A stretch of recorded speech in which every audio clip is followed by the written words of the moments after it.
ఇదివరకు మన TRS government ఉన్నప్పుడు ఏంటంటే 7 ఇయర్స్లో 4 ఇయర్స్ ఫ్లెక్సిబుల్గా బిట్వీన్ 6 to 12 7 ఇయర్స్లో 4 ఇయర్స్ ఎక్కడ చదివినా పర్లేదు అక్కడ లోకల్ అవుతారని మనం పెట్టాము.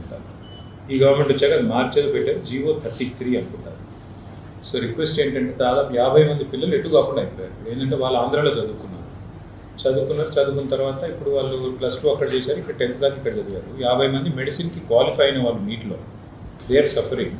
వాట్ దే రిక్వెస్ట్ వాళ్ళందరినీ కలిశారంటే గవర్నమెంట్లో సీఎంని తప్ప. సో నేనేం చెప్పానంటే చీఫ్ సెక్రటరీ గారిని అడుగుతాను, గవర్నమెంట్లో కూడా వాళ్ళు అడిగేది కూడా సింపుల్ సార్. వాళ్ళు ఏమంటే సరే they are not debating supreme court verdict or whatever వచ్చినట్టు కూడా ఉన్నారు.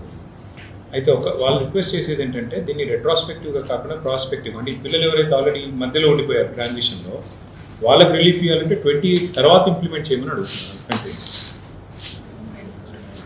ఉంది సార్, రిప్రజెంటేషన్ ఉంది, ఆ పిల్లలందరూ ఉన్నారు, నా ముందే ఉన్నారు, మొత్తం ఫ్యామిలీస్ పేరెంట్స్ అందరూ ఉన్నారు. మీరు ఎన్ని గంటలకు కలవగలుగుతారు? నేను మా ఎమ్మెల్సీ నుంచి పంపిస్తాను. ఎన్ని గంటలకు పంపమంటారు? సరే, రేపు ఉదయం రమ్మంటారా? 10-10:30 ఎప్పుడు రమ్మంటారు మీరు చెప్పండి. దాన్ని బట్టి మా శ్రవణ్ దాసోజు ఉన్నారు కదా, డాక్టర్ శ్రవణ్ ఎమ్మెల్సీ, ఒక టైం చెప్పండి సార్, దాన్ని బట్టి 11-11:30. So Shravan will lead the delegation, will bring in a handful of students and parents.